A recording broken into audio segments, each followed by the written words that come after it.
Cuando dieron esta tarea de hacer esta presentación para hablar de nuestro proceso creativo, la pregunta a responder era ¿cuál es mi juego?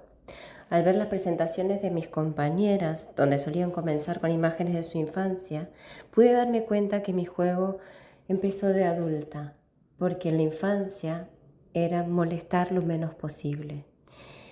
Nací del cuerpo de un adolescente de 18 años y un hombre violento y adicto de 33 que crearon una familia de 3 hermanas con una infancia marcada por la violencia física, psicológica y emocional. Mis primeros años de vida los viví en Milano, Italia, donde crecí sin contacto con ningún tipo de familiar. Mi primer idioma fue el italiano, pues mis padres no me hablaban en castellano. Por eso al regresar a Argentina, hablar fue un gran desafío, pero cuando aprendí el idioma, leer y escribir fueron el refugio más hermoso y el que más me ha acompañado en esta vida. Llevo diarios y libretas que completo casi diariamente desde los 7 años. A mis 11 años, mi madre, luego de años de soportar abusos, se fue y nos dejó con mi padre, que no era capaz de hacerse cargo de nosotras. Mis hermanas tenían 9 y 5 años. Yo asumí ese papel. Un año después, mi madre regresó y ya separados la vida era compleja, pero un poco más estable, aunque la relación siempre quedó muy tirante y la violencia continuaba entre nosotras. Yo me refugiaba en la poesía, canciones con mi guitarra y cantar. Ganaba concursos interescolares y el arte era mi hogar. A mis 16 años, mi hermana Flo, de 15 años, se quitaba la vida. Era mi universo todo. En un duelo profundísimo, pues mi hermana era el centro de mi mundo, mi padre me apuntó a clases de yoga y allí descubrí era una fuente de alivio inmensa para mi alma. La muerte de mi hermana me había alejado de mi madre, había cortado mi escolaridad y fue un quiebre muy importante en mis vínculos. A los 18 años me apunté a una escuela de adultos para terminar el secundario y allí conocí a Felipe. Y a los 3 meses ya vivíamos juntos, creábamos canciones y poesías y él impulsó el reencuentro con mi madre. A los 20 años me quedé embarazada y a los 21 parí a mi hijo Mateo. El nacimiento de mi hijo me conectó a su belleza y al interés de fotografiarlo y fue por eso que me apunté en clases de fotografía. Año 2001, analógica por supuesto. Inicio la carrera en la Escuela Argentina de Fotografía y comienzo a trabajar en revistas, proyectos, exposiciones. Me enamoro del laboratorio en blanco y negro. Yo ya había dejado mi formación musical, pero Felipe tenía una banda de rock. Al menos aprovechaba y hacía fotos de músicos. Cada vez más orquestas y bandas pedían mis servicios al ver las fotos que hacía su banda y me fui especializando en escenarios y situaciones de luz dificultosa. En paralelo continuaba con mi obra personal. Comencé a fotografiar a mi hermana Tea y a mi madre. De ese trabajo creé un fotolibro con música propia llamado Atea y su mamá también la mía. En 2006, junto a un colectivo artístico que integraba Proyecto Venus en la reinauguración del Correo Nacional Argentino, nos dieron 1 metro por 1 metro a cada artista. Hice el living para ver el libro Tea y su mamá y se generaban largas colas esperando el turno de verlo, y esa situación de repercusión me generó ansiedad y vergüenza de mi propia historia y entré en una crisis muy profunda en vez de estar disfrutándolo. El libro recorrió ferias y después se vendió, pero yo seguía sintiendo esa angustia. Una tarde fui sola al cine a ver Damnation de Jonathan Cohen y recordando también la obra de Nan Goldin, me trajo alivio. Se podía crear belleza del dolor sin remordimiento, aun cuando rozara lo explícito. En paralelo, Felipe me había abierto una cuenta de Fotolog, una precursora de las redes sociales cuando aún no existía ese término. A modo de catarsis, de exorcismo que aliviara la vergüenza por las propias experiencias, empiezo a contar mi historia. El contexto actual de las redes muchas veces hace que me sienta contrariada con mi obra. Lo importante era el vínculo, el comentario, confesionario de mis lectores. La performance comenzó la novela en donde cada mañana, más o menos a la misma hora, yo elegía una foto e improvisaba un texto cronológicamente. La regla era no corregir e interactuar. Yo era un seudónimo, vidarara.com. Cada día decenas de personas me leían y comentaban. Luego de meses de interactuar, ya había anunciado que el proyecto tenía un final el día 30 de junio de 2007, pero esa mañana, luego de meses de preocupación porque Felipe no paraba de toser, decidí no terminar el proyecto, sino acompañarlo al neumonólogo para saber qué estaba pasando. Esa mañana le diagnosticaron que tenía un tumor inmenso en su mediastino. Inoperable. Le dieron 6 meses de vida. Dejé de publicar, dejé todo y solo me dediqué a que Felipe se curara. 6 meses desesperantes, poniendo toda mi energía a que sobreviviera y que mi hijo no sufriera todo lo que tuvo que sufrir. Felipe muere 6 meses después, el 30 de diciembre de 2007, a los 31 años. 15 días después cumplo 30 años con Mateo de 8 años. Otra vez el duelo. Necesito esta vez estar fuerte para mi hijo. Estoy destrozada, no puedo trabajar ni tocar una cámara. Borro Fotolog. Sentía mucha culpa por imaginar que merecía ese final feliz. Yo no lo sabía, pero una lectora había impreso en mi libro. Empecé a notar que bajo el agua era imposible llorar y a la vez era el lugar donde me refugiaba en el llanto sin la mirada de mi hijo. Y así comencé a fotografiarme desnuda bajo el agua. Primero fue sola para sentirme protegida dentro del líquido, maternarme, llorar, renacer.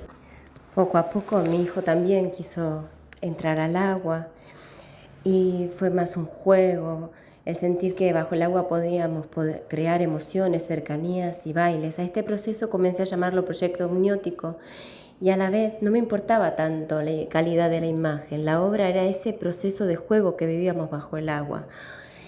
Por eso lo titulé Performances de un duelo. Otra vez una película me remitía a lo que sentía, la trilogía de Kieslowski, pero me faltaba un color, el rojo. Y ese color llegó en el momento en el que sentí otra vez deseo de comenzar a conocer hombres, pero ese deseo me generaba muchísima culpa. Me puse una camiseta que me regaló mi cuñada una Navidad y me sumergí bajo el agua con ese color rojo, deseante. En un concierto conozco a un joven fotógrafo de que me enamoro. Sentía muchísima culpa, se me hacía insoportable. Por ese motivo realizo una nueva performance en la que me subo a un bus de larga distancia para recorrer los 800 kilómetros que me llevaban a la Cumbrecita en la provincia de Córdoba, donde 1 año y medio antes habíamos llevado las cenizas de Felipe al Cerro Wong. Documento esa escalada en la más absoluta soledad para contarle a mi marido que me había enamorado y dejando ahí mis cabellos en la cima a modo de ofrenda eterna. Esa performance termina convirtiéndose en un libro digital interactivo que recorre varias ferias del libro de autor de Latinoamérica y es en ese momento que decido terminar mi proyecto vidarara.com. Pero en Facebook, pues Fotolog ya había desaparecido. Son 300 copias numeradas y firmadas. El eje central, el compartir y el carácter confesionario. Había una pequeña selección de los comentarios de todos mis lectores. Nunca acepté volver a editarlo. El convertirlo en objeto ya tenía esa sensación de alivio y resiliencia. Es ahí que me empiezo a preguntar cuál es la línea común de mi juego, cuál es el motor activo en cada una de mis búsquedas. El vínculo con el otro, el interactuar y compartir, que sea con la presencia de una otra que mi obra se nutra de vida. El arte como bálsamo para el dolor, el arte como aliado en el duelo, transformar el dolor en poesía. Fue por eso que mi nuevo proyecto fue un nuevo libro, Vida Normal, donde los comentarios de mis lectores eran gráficos. Hice la convocatoria de que enviaran imágenes para ilustrar las poesías publicadas en mi blog. Solo se iban a publicar las poesías que recibieran comentarios y no las que yo eligiera. Y son las que forman parte del libro participativo. Comienzo a acompañar a otros artistas en los procesos de su obra, a dar clases de fotografía a muchas personas que querían hacer fotos de escenario, me especializo. Así seguía también mi práctica de yoga desde la muerte de mi hermana. Participo de muchas exposiciones y proyectos, pero solo quiero referirme a la exposición individual que tuve en la Facultad de Ciencias Sociales de la Universidad de Buenos Aires, de mi proyecto amniótico, pues a los pocos días de la inauguración recibo un llamado para avisarme que mi obra había sido vandalizada. Fui desesperada y llorando a verlo, y al llegar primero me sentí muy mal y luego vi que mis imágenes estaban intactas, eran las paredes las que estaban intervenidas, las que habían recibido rojos, blancos, tierra y azules de un artista desconocido que había interactuado con mi dolor. Aun cuando no me lo proponía, la interacción formaba parte de mi obra. Luego de esta experiencia ya siento que es momento de formarme como profesora de yoga y ahí es donde conozco a mi actual compañero Omar. Ya sentía que los mundos, el yogi, el mercado del arte y fotografía nocturna eran demasiado incompatibles. Fotografiar a una banda de jazz a las 3 de la mañana y una meditación y práctica a las 6 no podía sostenerlo. Dejo todo y me mudo con Omar en las afueras de Buenos Aires, a la naturaleza y en un pueblo rodeado de moreras. Y allí recuerdo haber querido criar un gusano de seda y mi madre no puede acompañarme en ese cuidado. El gusano muere.